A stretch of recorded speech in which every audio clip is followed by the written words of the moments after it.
Welcome to the BumbleKast. I'm your host, Ian Flynn, the Bumble King, and joining me as always is my Bumble co-host, Kyle, JCRB Krause. Welcome to Wednesday, my dudes. It's time. We are here with a lot of questions, and we better get through them, I think, because if we don't, I don't know what'll happen, Ian. We haven't not gotten through questions yet, but who knows? Let's not find out. Let's get through all these questions that come from our patrons over at patreon.com/BumbleKast, Ko-fi.com/BumbleKast, and our YouTube members. Yes, indeed. Let's get started. For Sonic Fan has the first question. With the newest crossover with DC and Sonic, who would Scourge be in the DC Universe crossover, and how would a meeting between Flash Sonic and him go? My first inclination is say Reverse Flash. Obvious, but yes. I mean, I know it's not a perfect one-to-one. Aobart's from the future, Scourge is from another timeline, but it is the whole like antithesis of the hero thing. Yes. I mean, I've seen other people say Metal Sonic, which makes enough sense too.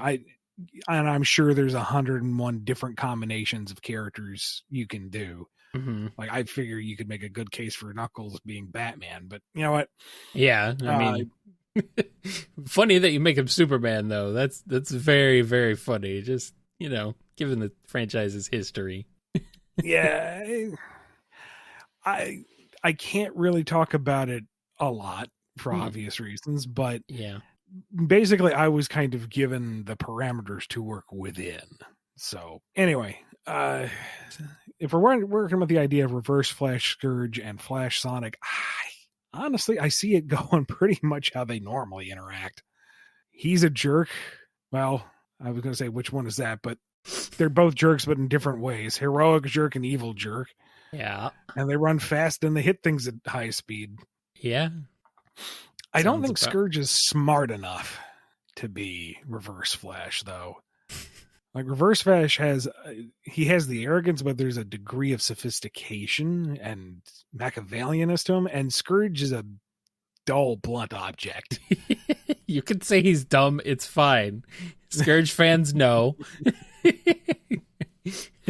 Right, Scourge fans? Please back me up on this. I mean, yeah, he's still Sonic. So, yes. Here's one from AceNX. Most of us know all about Frontiers' heavy Evangelion inspiration. However, I'd like to know if either of you have any experience with the Eva franchise. If so, any opinions on it or aspects of it you'd enjoy seeing influence other IPs? We'll start with you, Kyle. Have you seen any of it? Nope. Okay. I am aware of the laser thing. That also happened in Godzilla and Shin Godzilla, so, I like that influence when it has, like, a monster with back lasers shooting out of it. That's pretty sweet. I saw the original English dub and then the end of Evangelion, and at some point I saw the new movies that they put out. And in general, I didn't enjoy myself, but for all the right reasons. It's one of those things where it's like, it's good, but it's not fun. Yeah, like I was not comfortable at all, and that's the point. Yeah. You're not supposed to be comfortable with it. Yeah. And I wasn't, maybe I went in with the wrong expectations or wrong mindset with the sequel movies, but I didn't feel like they did anything particularly of note with the narrative. I'm sure someone has a deconstruction of it saying, no, stupid, this is how thematically it has rounded out these ideas and it has done this, that, and the other. And I understand that. I will admit I did not come fully prepared for those, but there is no denying the influence it has had on popular media in general. And good Lord, does the animation quality stand up after all these years. That is a gorgeous show, even when it is horrendous. So, also, mild spoiler here, but Gendo never, ever, ever should have forgiveness or redemption. Okay? I don't care the context. I don't care if it makes Shinji a bigger person. No. Shove him in the blender. Turn him into Tang the hard way. Shinji, get on the horse. Yeah. As for Direct influences. I mean, you know me. I am always one for a loving homage. That's one way to But put it. I feel like anything should be able to stand on its own, and if it is inspired, maybe give a tip of the hat here or there. Maybe make it pretty clear where the hat is tipping towards. Yeah. But don't let that be like the centerpiece. Don't build your project around the idea of, ooh, this is Ava, but with whatever. Make it more of, Ava has influenced me as a creator, and I am telling my own story, and thus here is the parallels you can find, or here's the DNA you can detect within it, type of thing. Alrighty. Here's one from Andrew D. During the Bad Guys miniseries, it seems Zavik was the one responsible for egging on Starline to go the route of organics instead of robots. But we see beforehand that Starline already had the test tubes that he would later use for Surgeon Kit, assuming those are the same ones. Was Starline already planning on using organics before Zavik said this? If so, then why did his internal monologuing seem to indicate that he was changing his mind in favor of organics, unless I'm misinterpreting that? Starline's plans were in production. He was thinking one way, Zavok influenced him to think another way. It was kind of done on the fly, but the interaction really wasn't about the organics. It was about Starline breaking off and being his own person, his own villain, someone who is not beholden to Eggman, specifically because Zavok knew that would be something that Starline could not achieve and get himself killed. I mean, yeah, he does that. And here's one from Arc Beetle. What is the name of the firefighter Blue Cat in the Disaster Preparedness Week poster? Whatever you want it to be. I will not discredit any headcanons here. For those of you who don't know what they're talking about, though, there was a Disaster Preparedness Week in Japan, and Sonic the Hedgehog as a franchise was the sponsor for the fire department. And what was notable in the promotional material was that the restoration/resistance logo was on the uniforms, and some of the IDW incidental characters were in the background. Specifically, Elder Scarfy from Windmill Village, and I can't remember, the father and son bears from Evan's arc, where everything burns down. Yeah. Which is incredibly appropriate.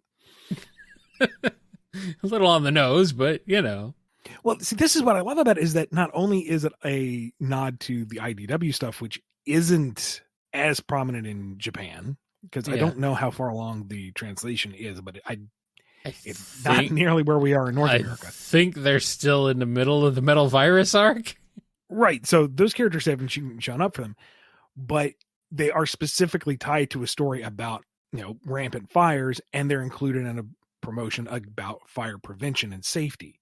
That has to be intentional. Yeah. That's too much of a connection for it to be coincidence. And that shows a level of attention and dedication and cross-brand reconciliation, understanding, whatever, that we just did not have in the Archie days. And that makes me happy. Yes. Yeah, that's pretty cool. It looks great, too. The art looks awesome. So, all right. Here's one from Ann Tales. Marine has been known to write ship fics, such as the Sylvaise piece featured in that one Archie off panel. But what if she were to collab with Cream to draft the ultimate Talesmo ship fic? What sort of over-the-top ideas did they conjure up, and how do Tails and Cosmo react when they find the story published on AO3?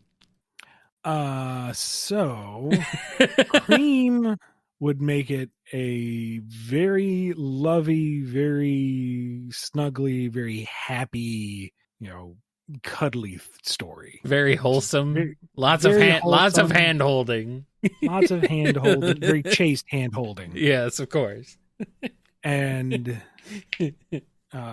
Marine thinks that's all great, but this is where the radioactive dino robot needs to show up. I mean, yeah. Of course. Yes, this tender moment at the picnic is nice, but then the volcano explodes. And there's a degree of disagreement between artistic visions here. Yeah. And so they kind of agree to disagree and just write their own sections and staple it all together. some of the pages are upside down, some of the pages are a little backwards. Maybe one's in between a chapter, but one's with beautiful handwriting. The other one is written in crayon. Well, they're both written in crayon. Just one is in beautiful handwriting. Oh, okay. And I think Tails and Cosmo would be entertained. And a little worried. Cosmo doesn't remember any of this really happening, but, that whole messing with her brain to be a spy kind of skews with her perception. So, thanks, Tails, for sticking with her through all the dinosaurs and volcanoes and picnic lunches. Adorable. Way too adorable. And Butter Noodles has a question. What is something you'd critique about your own writing in Frontiers? Not just something that gets bashed on Twitter like the flashbacks, but actually plot, pacing, and substance-wise. Hard to say just from my own position, but also because how things were written at the time were with my understanding and direction at that time. Yeah. There's certainly ways that I would want to maybe repace or reapproach or reprioritize or what have you, but that was after the fact. That's after I saw how they put it together and how Kishimoto-san wanted things to go and this, that, and the other. It's hindsight's 2020, Mm-hmm. So I'm happy with how it is as it's presented. I will always be able to point out something. I wish we could have done a little different here, a little different there with anything I've done. But I'm happy with how it is. I'm happy with how the general reaction to it has been. Folks just happy that a Sonic game treated itself and its legacy seriously. Well, clearly the story needed more dinosaurs and explosions. Yes, but that could be said for anything. True. You didn't have a title drop. Never said, looks like this is a Sonic Frontier. Granted, for most of the development, you probably didn't even know the title of the game, but, No. All right, here's one from Chaos Sonic 1. We all know Kragok went out like a chump trying to fall with style in terms of Toy Story. But what if he did survive, surprisingly? How would the series have changed with Kragok alive? And no, you can't kill him off yet with Chaos Knuckles. No, if we were bringing back Kragok, he need to come back in a big way. Mm-hmm. Like Kragok was the Knuckles villain for a bit, Yeah. I mean, yeah, he had Interjack, but Interjack was like a god. That's a different tier of threat. Kragok is just a guy. Yeah, Kragok was a guy, but he had a personal vendetta against Knuckles and everything he stood for. Yeah. And he had this charming malevolence to him. Like, he wasn't the type to get his hands dirty on the little people, but if he wanted to throw down, he could throw down. Yeah. And he just had a sick design. So He has kind of a goofy name, though. Kragok is a weird name. I like it. I mean, yeah, it's fine, but it's like, it's weird. I mean, it sounds kind of Klingon, but whatever. But then, Star Trek influence? No. But with the introduction of Dimitri as Grandmaster and Leon Da taking more focus, and then Jennie showing up for like an arc. Yeah. He got lost in the shuffle. If Kragok were to have survived, I would want his arc to be him climbing back on top. Like, he doesn't like that Dimitri, who they thought was supposed to be this beacon of direction, has softened. What is this? You were a god and now you're making peace with the enemy? And Leon Dodd, they've always been kind of like supporting each other, but only because they want to keep each other within eye shot, because the minute they turn their back, they're going to backstab each other. Yeah. So have him, overcome her as well and just retake the throne of the Dark Legion. Make him the cool, badass leader who beats up Knuckles on occasion again. Apparently, Kragok had an original name, a pre-Kragok name. Doesn't surprise me, but do you... Something like Havork? Something that made him even more Klingon sounding. This, according to Aaliyah, Ian, I'm just reading what she's saying in the chat. I don't remember that. I honestly don't remember that. I will much take Kragok over spitting outside the taxi cab. Havork. It's no Ogilvy, that's for sure. Comic the Hedgehog has a question. The moment everyone's been waiting for. Sonic Bravo meets Surfer Shadow. Do they hit it off and become besties, or are they rivals? How does everyone else feel about this? Well, they got to start off as rivals at first and then become besties by the end. Yeah. That's the most fun arc. That's just Sonic and Shadow, though. And it worked for them. True. Oh, find you fake hedgehog. Faker. Well, that's like your opinion, man. I think you're the fake hedgehog. He ain't speed. He's using that Chaos Emerald to warp. He's doing it. I ain't got time for you, man. So they disappear. Oh boy. Being asked when's the wedding. Eventually they bond over their experiences on the beaches. Yeah. Do you ever have a surfboard, man? No, Mama. Did have a boogie board though, but it was a different IP. Yeah. What was it? Boogie Nights.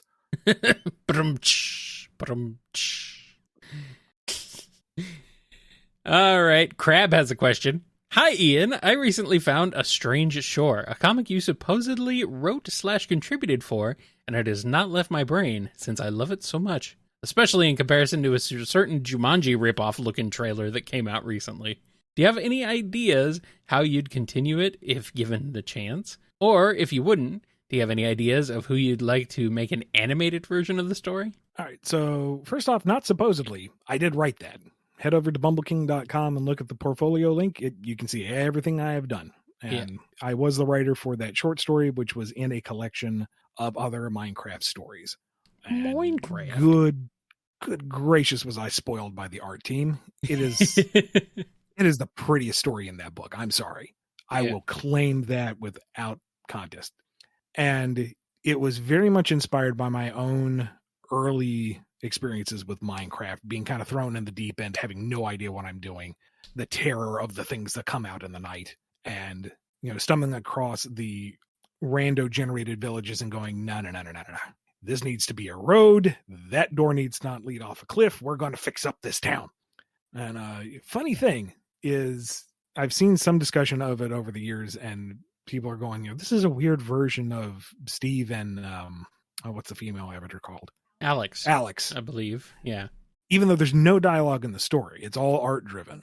And the thing is, I wasn't allowed to call them Steve or Alex in the script because those are apparently actual characters or IPs, I guess.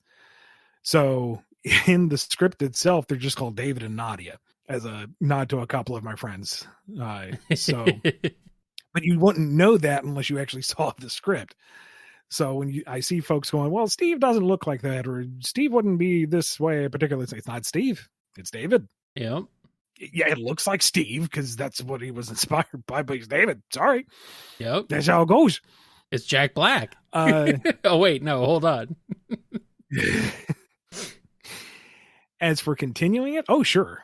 I would just tap into, my other experiences with Minecraft. The first time you craft a nether portal, or going off and exploring, or trying to craft the bloody Ender Gate or stuff like that. David kind of teaching Nadia the ropes and her becoming her own Minecrafter, if you will. And animation, I don't know, man. Just whatever looks good. I ain't picky. Yeah. Just don't animate it in engine. I think that would kind of lose some of the gravitas. Or what do I know? Maybe you can make it work. Yeah, I'm not a machinist. And we got a question from Danomancy. Suppose there was an official Sonic and Kirby crossover, where each member of the cast gave Kirby a unique copy ability directly based on their abilities upon being inhaled. What would you consider the potential highlights of this new suite of power-ups? Well, we already know what Sonic would be thanks to Smash Brothers. Yeah. He gets the hat and he does the spin dash. Yeah. Tails, I would imagine it'd be like a little Tails cap with the twin tails, and they would whirl like a propeller beanie. And he could fly and inhale and spit like the Kirby and Coo combo, basically. Knuckles, he's got the spines, obviously, and just give him the fighter power set. Punchy, punchy, punchy. Maybe instead of, the fire effect, you see the spiky glove, but I can't really think of how else you would do it. It's just fighter. Amy's kind of the same token. It's the little headband and spines and ears, and just give her the hammer powers. But now they make the Pico sound effect. Yeah. And Eggman, well, he's got to have the mustache. He's got the goggles. Maybe his idle animation is a fiendish little laugh. And power-wise, I imagine he'd just hop into his own little itty-bitty Eggmobile, and you basically have the UFO powers floating around and zapping things. A long time ago, we had a fan art of that. Oh, yeah? Because you pretty much mentioned this idea before. I think we've talked about this a long time ago. Yeah. And me repeating myself and then forgetting about it? No, it's not that. Well, it is that, but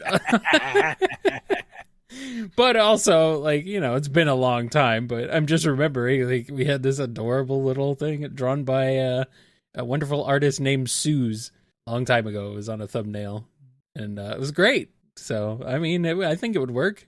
I would love to see a Sonic and Kirby crossover. It would really be, it would really be great, because it's this sort of, you have these sort of cartoony characters, and then they fight against Eldritch abominations all the time. It's kind of both of those franchises things, so it seems like it would be a perfect match. Yes. And our last question before we take a break is from Dawson the Dachshund. Pitch an end to the Mecha Sally arc, but instead of diving into Lost Hedgehog territory, you have the Muppets save the day.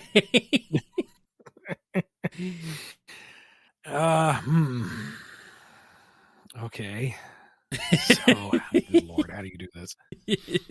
So Fozzie winds up in New Mobotropolis as part of Team Freedom, trying to find his niche. Uh-huh. There's no actual progression to the story. It's just him failing from one job to the next. Piggy and Kermit are now on Team Fighters.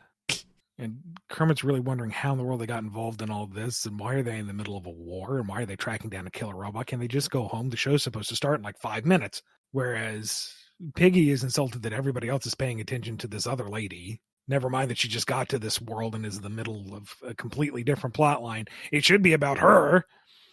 And, Mecha Sally dives in for the kill while she's distracted, yelling at everybody to pay more attention to her. And Piggy's like, hi-ya! And just slaps the robotization out of Sally. You see an impact flash and the regular Sally rolls on the ground. Day is saved. That sounds about right. Yep. Gonzo becomes Nagas's new retainer because he's the only one who's not grossed out by him. Looks perfectly normal to him. Yeah. And Statler and Waldorf become Eggman's new stooges. Sure. They were the villains of that one DS Muppets game, I guess. They're not actively villainous, and mostly what they do is just heckle him, but... Yeah. Well, that's kind of what Orbot and Cubot already do. Yeah, but Orbot and Cubot are actually intimidated by Eggman. These two wouldn't be. No, true. And really, that's the best part. They'll laugh at his face. All right. You ready to take a break, Ian? No, I want to come up with a Statler and Waldorf routine, but I don't have it. So yeah, we'll take a break. Dang it. We don't have time for that.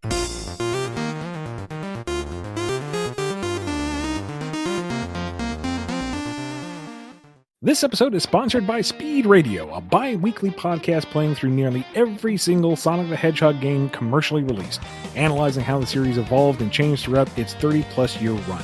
They go in-depth and chat about the development history, mechanical innovations, and level-by-level breakdowns of each game, with their own sense of humor sprinkled throughout. Speed Radio is available wherever podcasts can be found and through their website, speedradio.fireside.fm, for those who wish to download the episodes directly.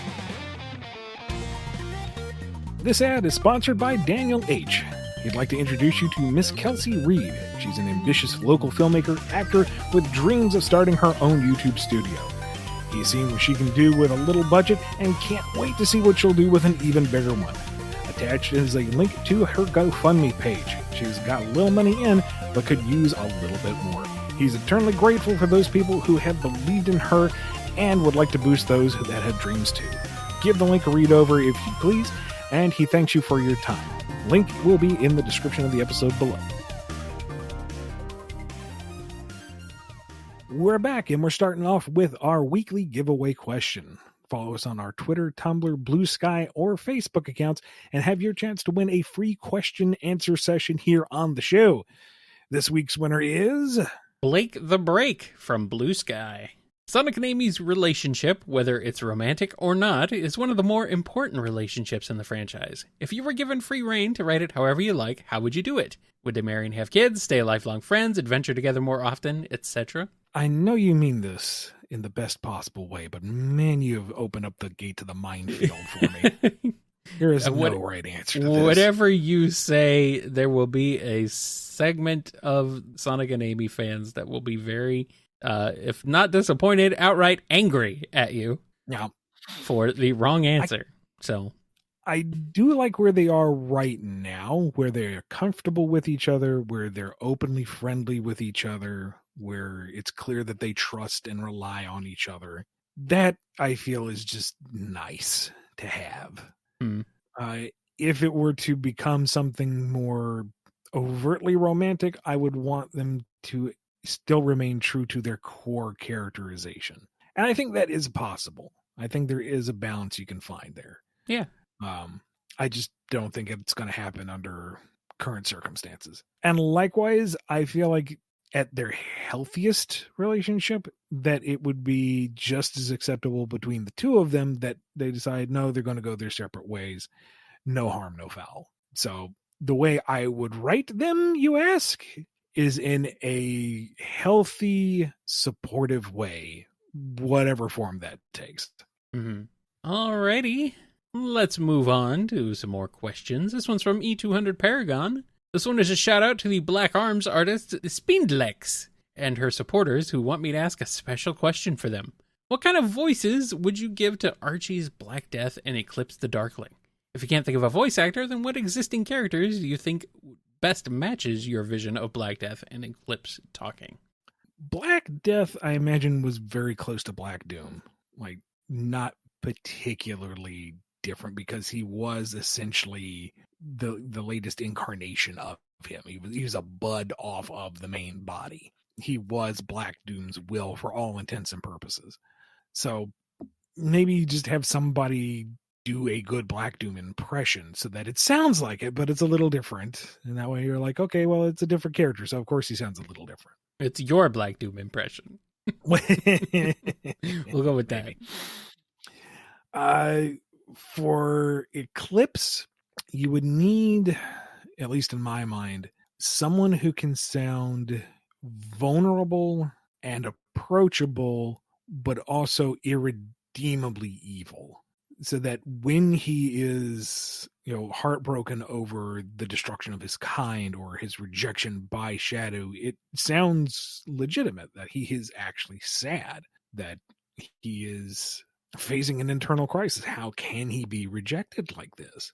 But at the same time, when he's beating Shadow's face in or, setting up children to be barbecued, he's like, yeah, no, that tracks. Yeah. There's a lot of different suggestions going on in the chat right now. Some of them questionable. I'm having a hard time thinking of like a specific voice or character with that could match that exactly. But there's so many talented voice actors out there. I'm sure someone could pull that off. Aaliyah suggests Donkey from Shrek. Agree to disagree on that one. I don't think that's actually a suggestion. She's just chiming in with the list of names everybody keeps spewing out. And here's one from Excel Hedge. We have Shadow as Batman. How long till we get Shadow as Rouge Man? He'd rock the boots and you know it. This wouldn't be the first time. in a thumbnail that it's happened. And here's one from Happy Times. It finally happened. Surge killed off Sonic. Now what does she do? P.S. Sonic's not really dead. He just faked it to give her a treat and will come back publicly after his vacation. Okay, so he's like, whatever his name is in freaking Megamind. The hero character who fakes his death. His name? Metro Man. Metro Man. There we go. Metro Man. There we go. Yeah. Protector of Metrocity. Surge, is at first delighted. She got him. It's done. Mm-hmm. She did what no one else could do. She is free of that comparison. This really is Megamind. Yeah, except not nearly as funny. It's way more tragic because she won't have a direction now, and she can't be the hero like him because everyone compares her to him now. She's picking up his legacy, and she hates that. She doesn't want his legacy. She wants her legacy. That's the whole point of killing him off. You'd forget him. Yeah. No, she made him a martyr. Oh my God. I can't escape him because he can't kill the ghost. You can't ruin his good name. And now everything she does is in comparison to him, and she doesn't know what to do with that. Oh no. It is very tragic. She'd be depressed. I think she'd implode. Man. Like right now she's trying to, play the role of the hero because she likes the feedback, Yeah.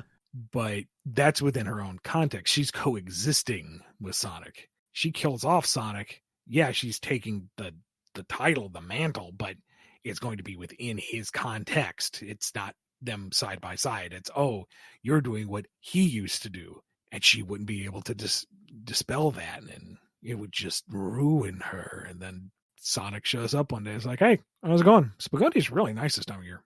And she just jumps up and hugs him and is so happy that he's alive.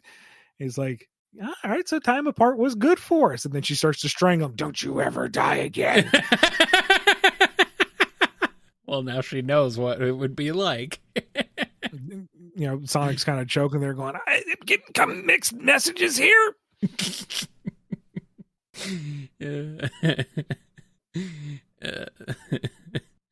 Yeah, pretty much. Subplot of Kit misunderstanding her depression and trying to kill Sonic off so she isn't upset that he comes back alive.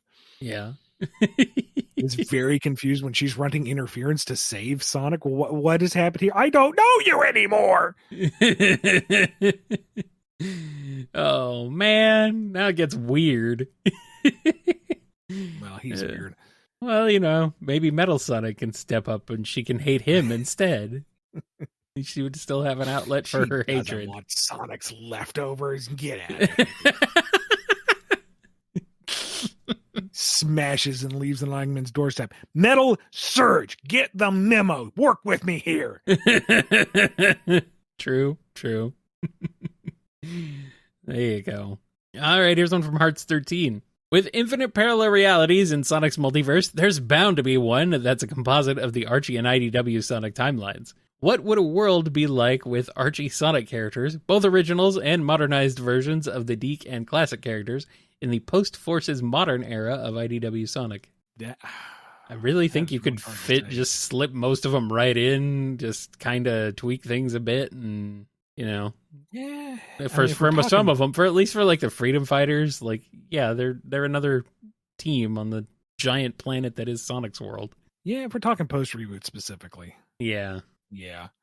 Pre-reboot is a completely different beast that might be a bit more difficult to shoehorn in, but I mean, I would think that you could almost revise the Freedom Fighters easier and just say that they were a section of the Resistance. Yes. They were a resistance cell protecting Metropolis during the war, and it was part of that 1% that didn't get steamrolled. Mm-hmm. And we haven't seen them this whole time because they've been over there rebuilding. Yeah. Huzzah. The Freedom Fighters are the 1%. Wait, no, hold on. Well, I mean, I guess Sally is royalty.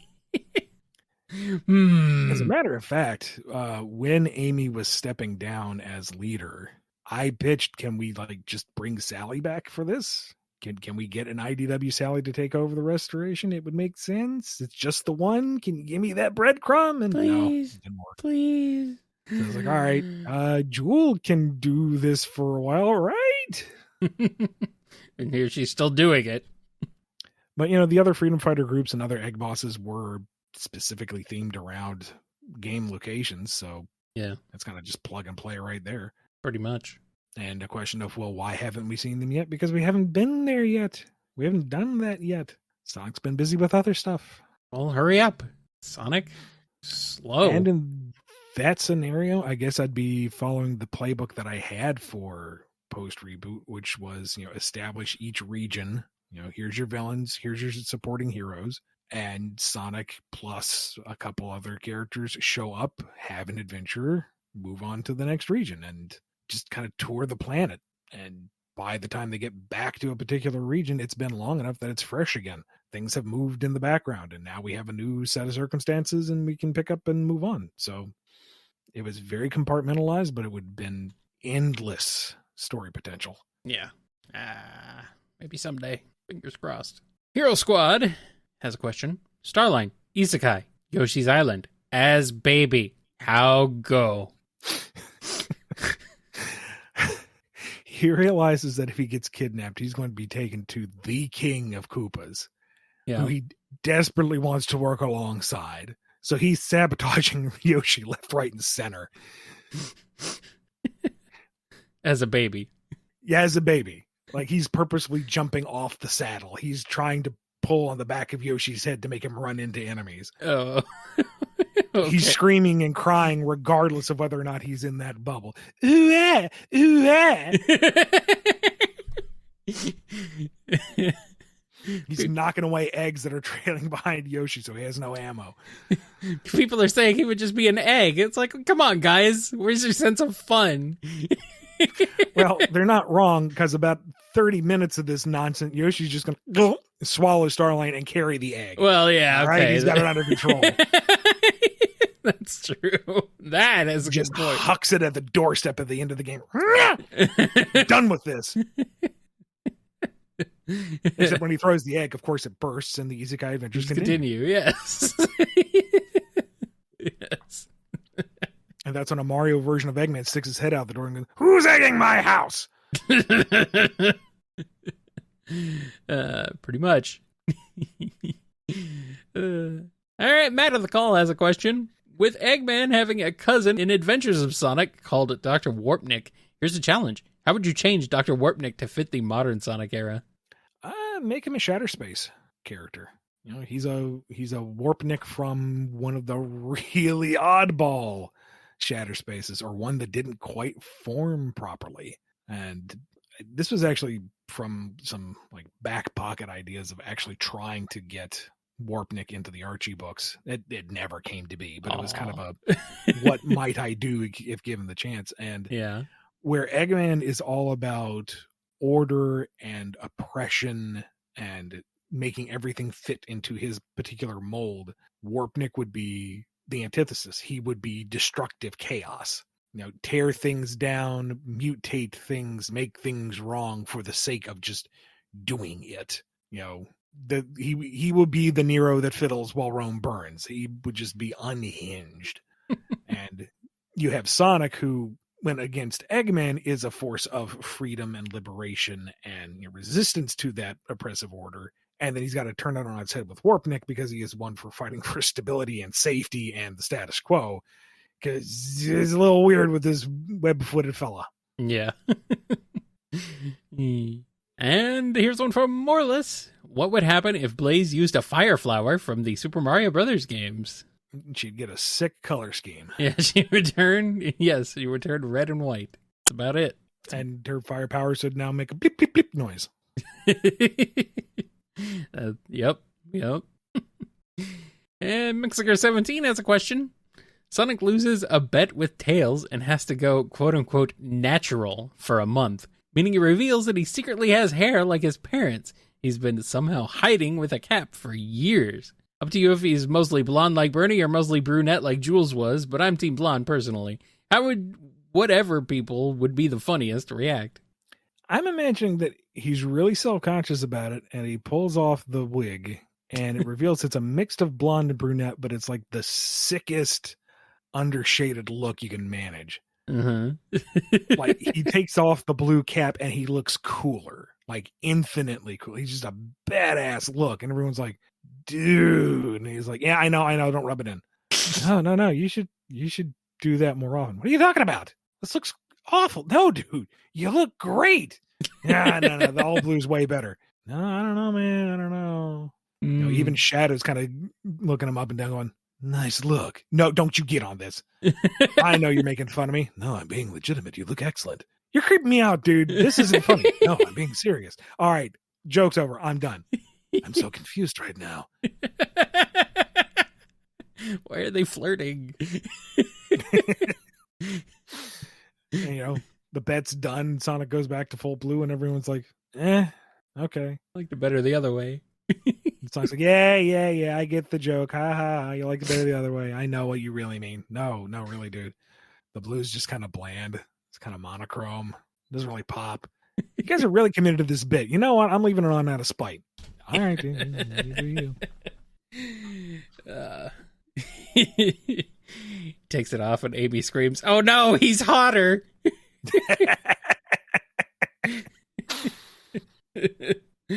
Oh boy.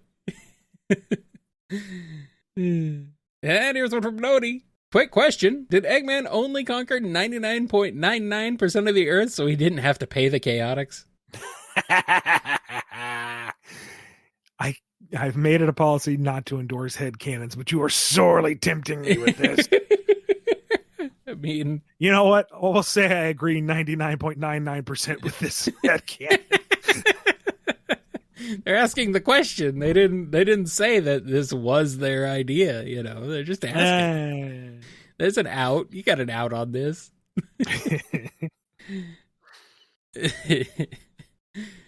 And finally, our last question is from Omega King 99.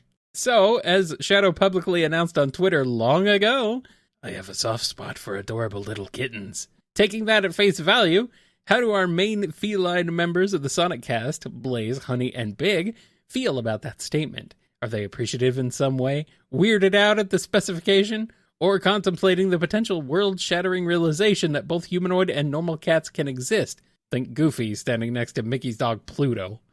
Well, none of them are kittens. They're all adult cats. Yeah, but maybe he also likes cats. I don't know.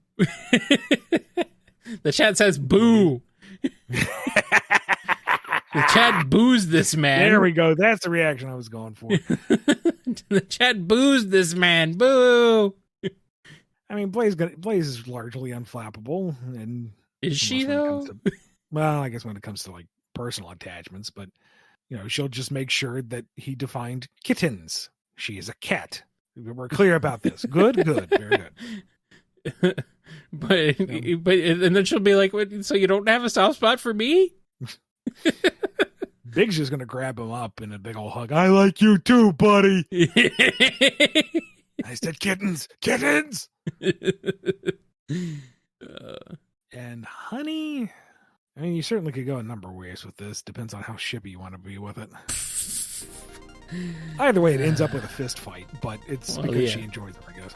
Well, we know Honey. That's how she rolls. All right. I think that's enough BumbleKast nonsense for today. Thank you to everyone who supports the show over at patreon.com/BumbleKast, Ko-fi.com/BumbleKast, and our YouTube members. Be good to yourselves, be good to each other, and we will see you next time on the BumbleKast. And we're off. How'd y'all like that Shadow episode, eh? And people are very excited about it. And not to spoil anything, but I will say it's kind of nice that we're starting off low key with the action here. Oh, so no. There's room to build. I'm being asked, why do you traumatize us, Mr. Flynn? Because it keeps me employed. Now someone else is asking, Loki's involved? Oh boy, the TVA portal opens up and it's the TVA. Oh shit. Anyway, you ready to at least knock out one of these episodes? Yeah, we'll see how I do. Okay. I downed a couple of Advil. I've applied muscle cream. I've meditated. I've had a lozenge. We'll see how I do. Muscle cream. Sounds like something more powerful than it actually is. It's the companion of Zone Jail, Amy. Muscle cream. Yeah. Makes sense. She flexes her ears and shows off their biceps. Yes.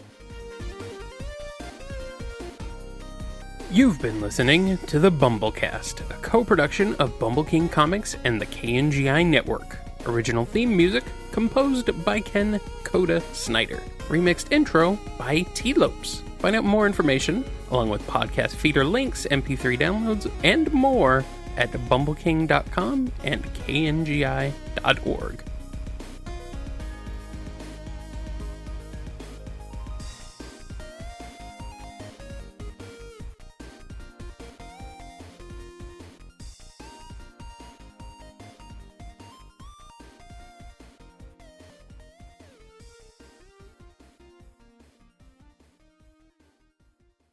No!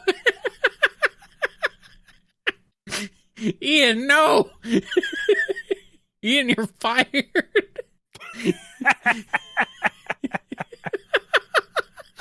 I think I've made my case. Kragok is a perfectly fine name. We're going to get in deep, deep trouble. Oh boy. Oh man. Unsubscribe now. This is After Dark. This suddenly became very After Dark. It can safely be pruned out. And no, I'm going to leave it in. What do you mean?